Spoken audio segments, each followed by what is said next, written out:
가장 위험한 배가 어떤 배일까요? 아마도 어떤 도착지, 목적지가 없이 그저 물길을 따라서 떠내려가는 배라고 할 수 있을 것입니다. 어떤 사람들이 배를 타고 잔잔한 물길을 따라 어디론가 가고 있었습니다. 그런데 그 배에 아무도 노를 젓는 사람이 없습니다. 노를 젓지 않아도 물이 흘러가는 대로 배는 잘 가고 있고, 배 안에서 보이는 경치들도 참 볼만하고, 먹을 것도 배 안에서 넉넉하고, 다들 마음이 넉넉하고 즐겁고 걱정이 없었습니다. 그런데 갑자기 물결이 빨라지더니 그때 앞을 보니 물길의 끝에 폭포가 보입니다. 곧 떨어지는 낭떠러지죠. 다급해서 모두 노를 들었지만 이미 시간은 늦었고 그 배는 낭떠러지로 곤두박질 치고 말았습니다. 벼랑 끝에서 떨어지는 그 짧은 시간 동안 그 배에 탄 모든 사람들은 생각했습니다. 우리가 노를 젓지 않았던 그 모든 시간들이 얼마나 어리석었던가. 가장 위험한 배는 떠내려가는 배입니다. 떠내려가는 줄도 모르고 떠내려가는 배와 같은 인생이 얼마나 많은지 생각을 해봅니다. 여러분의 인생의 배는 어떻습니까? 떠내려가는 배입니까? 아니면 목적하는 곳을 향해 나아가는 배입니까? 성도의 가장 위험한 착각은 예수 믿으면 인생답지가 이미 다 나왔다 여기는 것입니다. 그러나 여러분, 성도는 답을 아는 사람이 아니라 답을 아시는 분을 아는 사람입니다. 성도는 예수님 믿었으니 인생 이미 답이 다 나왔다고 알고 사는 사람이 아니라 인생의 항해를 누구와 함께 해나가야 하는지를 아는 사람입니다. 성도의 가장 위험한 태도는 변화산에서 사도 베드로가 예수님께 여기가 좋사오니 하듯이 지금 그 자리에 가만히 안주하여 사는 태도라 할 수 있습니다. 변화산에서 베드로가 예수님의 영광을 보고는 그게 너무 좋아 보여서요. 주님, 이 산, 바로 이곳 여기가 좋으니 우리 여기서 초막 짓고 살아요. 여러분, 하나님의 영광을 보면 정말 그렇습니다. 사람의 마음으로 언어로 표현할 수 없는 정말 좋은 것이 있나 봐요. 말씀이 그렇게 나와 있지요. 그래서 베드로가 여기가 좋겠습니다. 그냥 여기서 있지요. 그러나 예수님은 베드로와 제자들을 데리고 산 아래 마을로 내려오십니다. 여러분, 믿음은 길입니다. 내가 곧 길이요 진리요 생명이니. 예수님을 따르는 사람은 길을 가는 사람입니다. 그 말은 믿음은 도착지가 아니라 길을 가는 과정이라는 말씀입니다. 오늘 말씀에서 우리 믿음의 중요한 본질에 관해 말해주는 아주 중요한 표현들이 반복이 되고 있는데요. 우리 에베소서 2장 13절, 21절, 22절 말씀을 보십시오. 거기 각 문장이 뒤에 보면 그리스도의 피로 가까워졌느니라, 그리고 주 안에서 성전이 되어가고, 22절에도 그리스도 예수 안에서 함께 지어져 가느니라, 이렇게 되어가는 것이다. 이게 믿음에 대한 믿음의 본질을 가르쳐주는 아주 중요한 표현입니다. 그러니까 다 계속적 용법으로 되어 있어요. 믿음이 본질적으로 과정이다라고 하는 말은 믿음을 가진 사람은 계속 나아가야 한다. 곧 성장해야 믿음이다 라는 것입니다. 멈춰있는 믿음은 믿음이 아닙니다. 벼랑을 향해 흘러가는 위기일 뿐입니다. 늦기 전에 빨리 노를 저어야 합니다. 이게 주님이 성경에서 일관되게 성도들에게 주시는 권고입니다. 믿음은 과정, 주님의 뜻으로 달려가는 길인데, 그러면 주님은 우리가 주님 또는 그 주님의 뜻이 어디까지 오기를 원하실까? 우리가 주님의 뜻을 어느 정도까지 알고 주님의 뜻에 가까이 가기를 원하실까? 라고 우리는 질문을 던져볼 수 있죠. 우리가 가야 되는데, 우리가 주님께로 달려가는 게 믿음의 과정이라면 어디까지 가야 되냐 이 말입니다. 주님의 뜻에 어느 부분까지 다다려야 되느냐. 주님이라고 한다면 주님께 어디까지 가야 되느냐. 어디까지일까요? 오늘 말씀에 또 역시 많이 반복되는 중요한 한 단어가 있는데요. 그게 바로 안에서라는 단어입니다. 안에서. 여러분 한번 말씀을 살펴보면 화면 한번 보여주시고요. 13절, 15절, 18절, 21절, 22절 안에서라는 말이 다 헬라어 원문에도 그대로 반복이 되어져 있어요. 안에서, 그리스도 예수 안에서 다 설명을 합니다. 여러분, 주님이 원하시는 건 뭘까요? 어디까지 오길 원하실까요? 주님 안에까지 들어오길 원하셔요. 세상의 권세자들은 오보 앞에까지, 아니면 세 걸음 앞에까지. 오늘 미국 사회에서도 어떤 그 안전거리라는 게 있잖아요. 잠재되어져 있는 약속이 있지 않습니까? 그러나 주님은 내 안에 들어오길 원한다. 내가 너 안에 들어가길 원한다. 요한복음 15장 4절 말씀 우리 한번 같이 받들어 봉독할까요? 요한복음 15장 4절 말씀 제가 읽어드립니다. 내 안에 거하라, 나도 너희 안에 거하리라. 가지가 포도나무에 붙어있지 아니하면 스스로 열매를 맺을 수 없음 같이 너희도 내 안에 있지 아니하면 그러하리라. 내 안에 거하라. 그러니까 우리가 주님 안에 거하겠습니다. 그 안에 달려가겠습니다. 주님과 함께 그렇게 있겠습니다. 라고 말한다면 우리가 주님 안에 거할 때 주님은 어떻게 하십니까? 주님이 우리 안에 거하신다 말씀입니다. 이게 주님이 저와 여러분을 관계하고 싶어 하시는 주님의 마음입니다. 너의 뜻이 내 뜻이 되고 내 뜻이 너의 뜻이 되길 원한다. 이 뜻이죠. 참된 그리스도인 믿음을 가진 사람은 누구라고 할 수가 있을까요? 예수님이 내 안에 계셔서 내 안에 계신 예수님이 기쁨인 줄, 나의 기쁨인 줄 아는 사람이라고 할 수가 있습니다. 여러분과 함께 하시는 주님을 기뻐하십시오. 제가 군대에 있을 때 저를 괴롭혔던 그 선임병이 있었는데요. 군대에서 GOP에서 근무를 하는데 한 3시간, 4시간, 많게는 5시간 근무를 하는데 그 선임병하고 같이 근무를 하게 되었습니다. 그런데 이분이 계속 저를 혼내다가 어느 순간에 아주 진지하게 너는 술도 안 마시고 나이트도 안 간다 그러고 무슨 낙으로 사느냐, 이거를 아주 진지하게 묻는 거예요. 정말 이해가 안 돼서 물어보는 거예요. 넌 휴가 나가서 뭐 하느냐? 그때 제가 찬양하는 기쁨, 예배드리는 기쁨, 전도하는 기쁨, 사랑하는 기쁨, 그 기쁨으로 삽니다. 내 안에 그 기쁨이 있습니다. 라고 마음속으로 말했습니다. 입으로 말하면 혼날 것 같아서요. 근데 나중에 좀 마음속으로 좀 죄송했어요. 주님께. 내가 좀 표현할까. 여러분, 그런데 그 기쁨은요, 맛본 사람만 압니다. 그런 기쁨 맛보면 이전으로 결코 돌아가고 싶지가 않습니다. 여러분, 그러면 어떻게 우리가 예수님 안에까지 성장할 수 있을까요? 우리가 예수님 안에 들어가고 주님이 내 안에 거하셔서 주님이 나의 기쁨이 되는 그 삶을 정말 내가 느낄 수 있을까요? 우리가 신앙생활하면 그 느낌을 우리가 가져야 되지 않을까요? 그래야 우리가 성도라고 자신하며 말할 수 있지 않을까요? 예수님 믿는다고 하면서 예수님이 아니라 다른 여러 가지 세상 사람들이 말하는 그런 쾌락이나 돈이나 똑같은 어떤 물질들이 나의 기쁨이 근원이 된다고 한다면 그게 어떻게 내 삶에 믿음이 역사한다고 말을 할 수가 있겠습니까? 온전한 믿음이 아닌 거죠. 그러면 어떻게 예수님이 내 안에 오셔서 나의 기쁨이 되심을 체험할 수 있게 되는 걸까요? 그에 대한 아주 중요한 단서가 우리 이번 수련의 주제 말씀인 22절에 나와 있습니다. 우리 함께 한번 같이 봉독하죠. 22절 말씀 함께 봉독합니다. 시작. 너희도 성령 안에서 하나님이 거하실 처소가 되기 위하여 그리스도 예수 안에서 함께 지어져 가느니라. 아멘. 여러분, 이 말씀 다시 말하면요, 하나님이 거하실 처소가 되기 위하여서, 곧 하나님이 너희 안에 거하시기 위하여서, 그러려면 우리 안에 하나님이 거하시고 나도 주님 안에 있기를 원하면, 그러면 두 가지 조건이 있어요. 두 가지 조건. 그게 그리스도 예수 안에서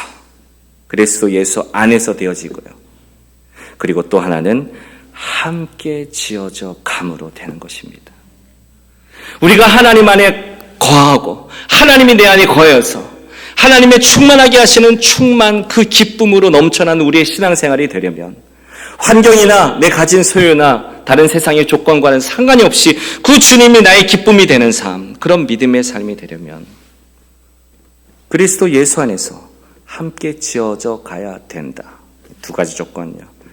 먼저 너희가 함께 지어져 간다라는 말이 무슨 뜻일까요? 여기에 중요한 비밀이 담겨 있는데요. 우리말로는 함께 지어져 간다. 이 세 구절로, 세 어구로 되어 있잖아요. 영어로도 be built together 이렇게 세 단어로 구성되어 있는데 사실 이 신약 성경의 원본의 언어인 헬라어로는 한 단어입니다. 아까 자막에도 나와 있는 바와 같이 시노이코도메오라는 단어.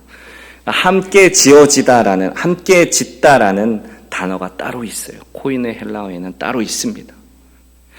그러니까 지금 함께 지어지다라는 말이, 함께 성장한다라는 말이 한 단어라는 뜻은 무슨 의미예요? 그러니까 성장이라는 게 혼자 되는 게 아니에요. 함께 성장하는 거라는 겁니다. 성장은 나 혼자 성장할 수 없다는 겁니다. 영적 성장은 나 혼자 되어지는 게 아닙니다. 함께 되어지는 것입니다. 그래서 여러분, 교회가 있는 것입니다. 교회가 반드시 필요한 것입니다. 교회의 존재 목적이 그거 하나만은 아닙니다. 그러나 주님은 분명히 그 중요한 목적으로 교회를 세우셨습니다. 교회 생활이 힘들지, 부담되고 긴장되고 번거롭지요. 혼자가 그래서 편해요.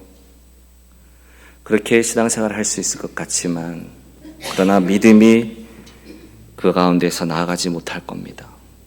사랑과 용서의 기쁨을 맛보지 못해요. 왜요? 사랑할 사람이 있어야 사랑을 하죠. 참된 기쁨을 맛볼 기회가 있어야 기쁨을 얻죠.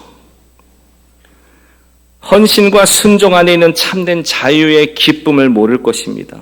헌신의 기회가 있어야죠. 순종할 기회가 있어야죠. 정말 나와 다른 사람, 내가 이해할 수 없는 그 사람, 세상에서도 보지만 교회에서 많이 보지 않나요? 정말 나를 불편하게 하는 사람, 어떤 분들에게는 세상에서보다 교회 안에서 더 많이 느껴지는 분들도 있을 겁니다. 제가 세상에서 목사니까 특히 이민 사회에서 한인들을 전도하기 위해서 찾아가지 않으면 전도하기가 힘들다고 해서 제가 만나게 되는 어떤 비즈니스나 어떤 그곳에 가서 눈에 보여주시는 그분께 제가 접근하여 전도하고 하다 보면 항상 자주 만나는 주제가 교회 다니셨다는 거예요. 교회 다녔는데 여차여차해서 이제 안 다니시게 된 거예요. 근데 친해져서 좀 얘기를 들어보면 이상하게 이해가 가요. 안 다니시게 되는 이유가요. 그런데 여러분, 그렇다고 이해는 가지만 안 다니는 게 결코 우리에게 좋은 것이 아닙니다. 떠내려가게 되기 때문에 그렇습니다. 성장할 수 없기 때문에 그렇습니다. 성장은 함께 성장하는 겁니다. 나 혼자 성장할 수가 없어요. 여러분, 이 세상에 혼자 태어나신 분 계십니까? 혼자 자라신 분 계신가요? 누군가 여러분에게 첫 한 숟갈을 먹여주었고, 여러분의 넘어질 때 일으켜 주었고, 다쳤을 때 그 상처를 싸매준 사람이 있었기에, 그런 하나하나의 아주 소소한 돌보심이 있었기에 여기까지 이르게 된 것이지요.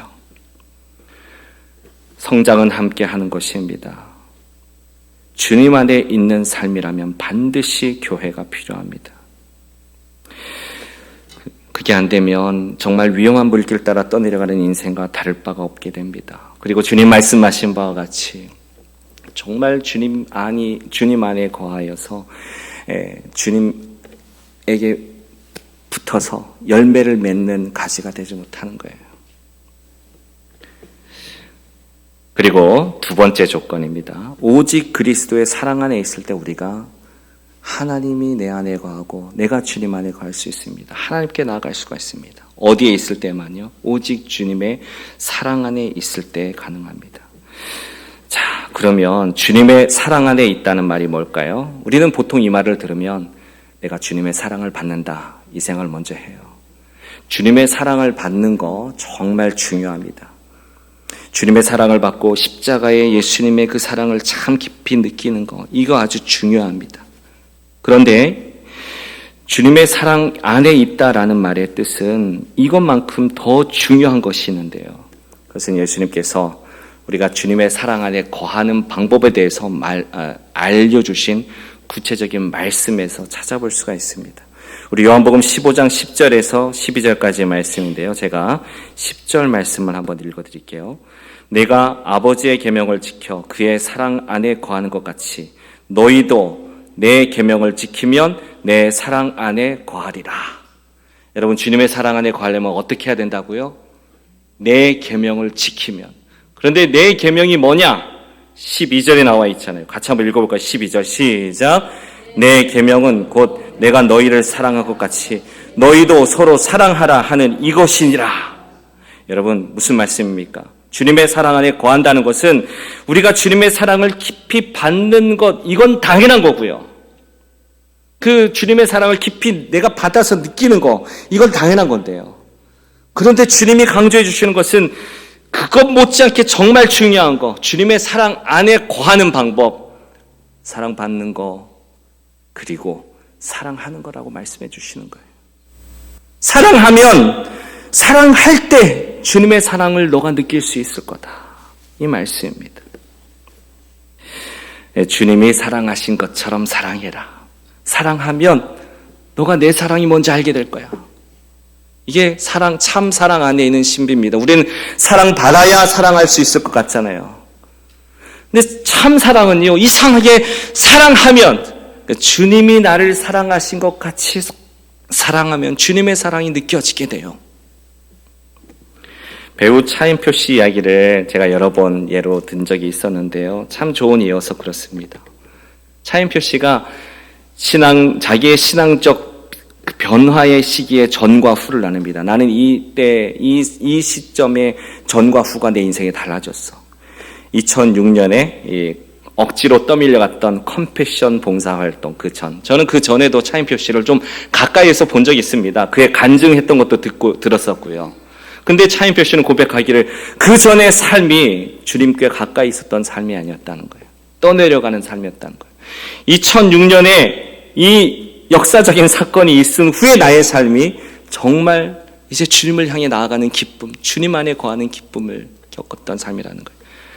억지로 갔던 봉사활동에서 담당 목사님이 그 가난한 동네, 인도의 아주 시골 마을 가난한 동네에 한 어린아이에게 먼저 다가가서 한번 악수하면서 너는 사랑받기 위해 태어났다, 이 한마디 해주십시오 부탁을 했습니다. 그래서 이 차인표 씨가 가서 목사님 말은 들을 수 있겠다 해서 가서 그 아이의 손을 잡아주면서 뭔가 말을 하려고 할 때 그의 간증에서 나는 그 말을 하기 전에 하나님의 음성을 들었다는 거예요. 뭐라고요? 임표야, 잘 왔다. 내가 너를 여기서 기다리고 있었어. 이 아이 옆에서 너를 기다리고 있었어. 내가 너를 사랑한단다. 너는 나의 사랑을 받기 위해서 이 세상에 태어났단다. 손 잡았을 때 내가 해주려고 했던 그 말을 하나님의 음성으로 자기 영혼으로 듣게 됩니다. 여러분, 주님의 음성을 들은 적이 있습니까? 주님의 마음을 느껴본 적이 있습니까? 주님의 사랑을 느끼고 있습니까? 주님의 사랑 안에 있음의 그 충만함을 경험해 보신 적이 있으십니까? 주님이 방법을 알려주시잖아요.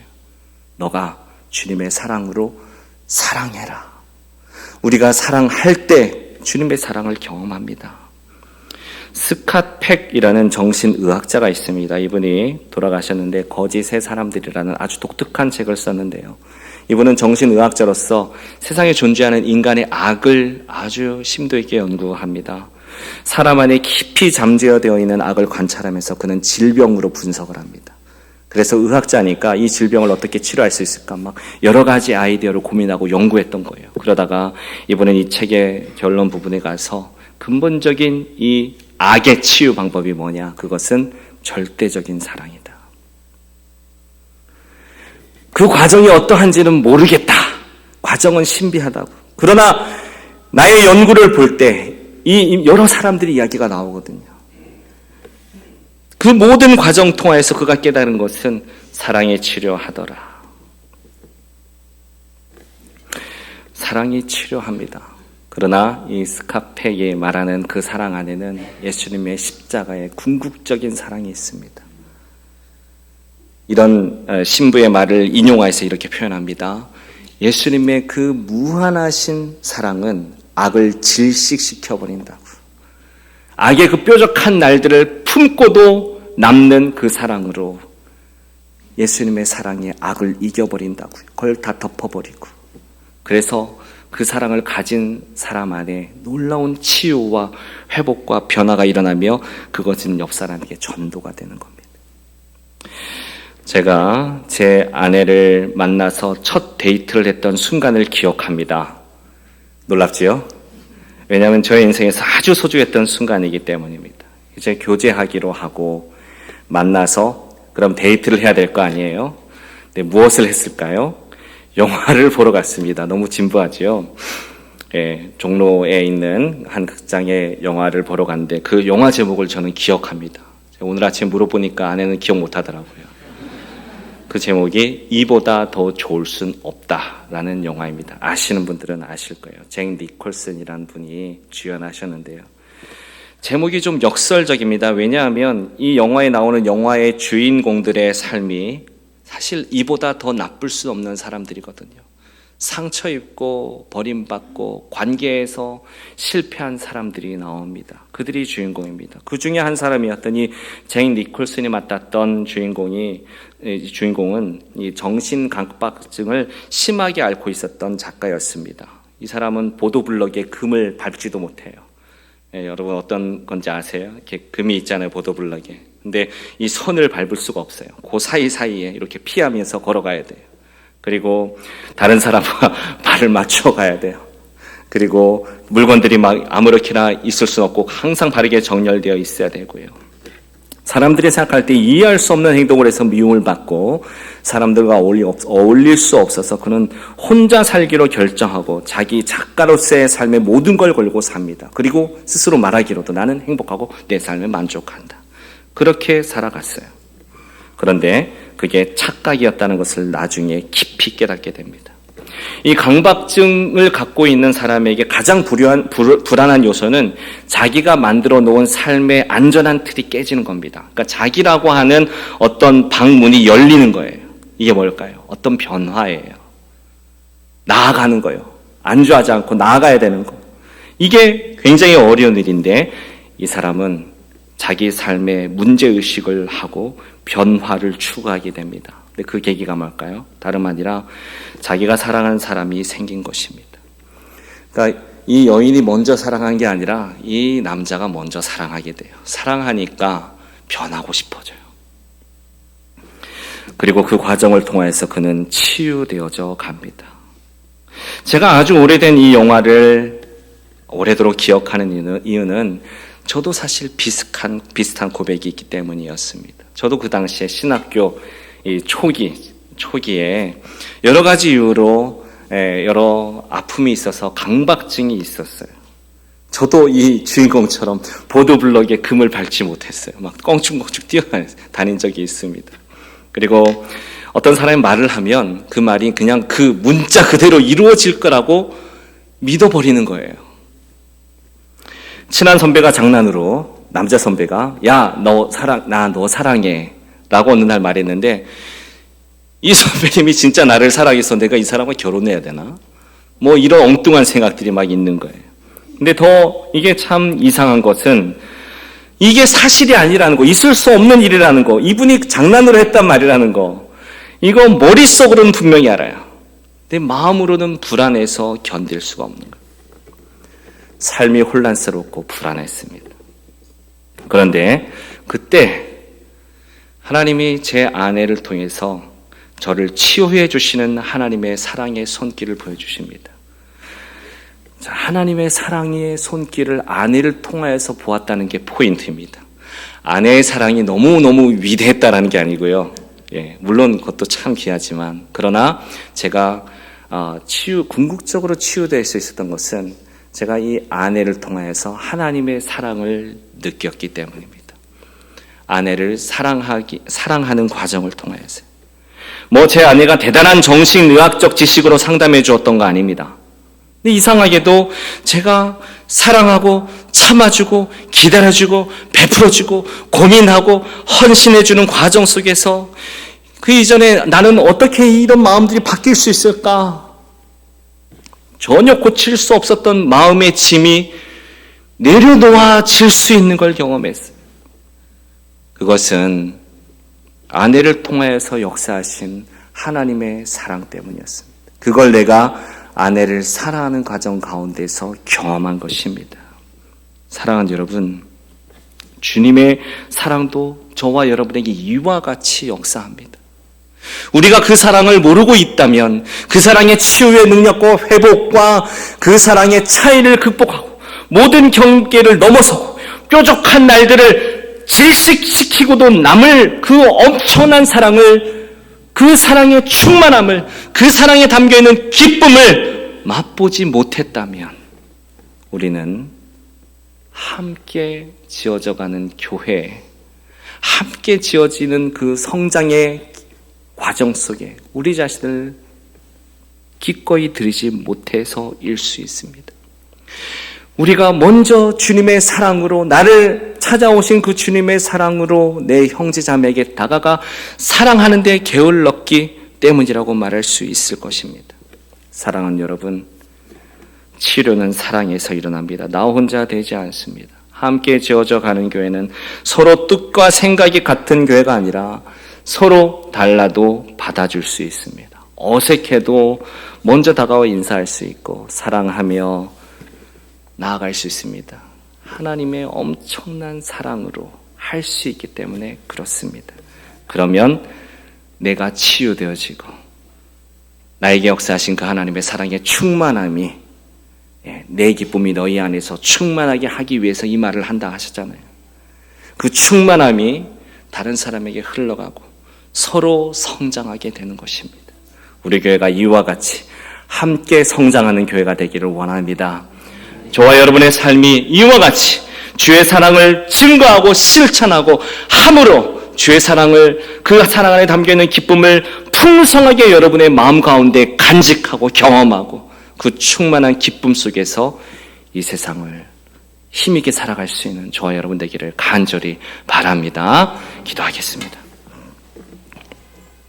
우리 잠깐 기도하죠.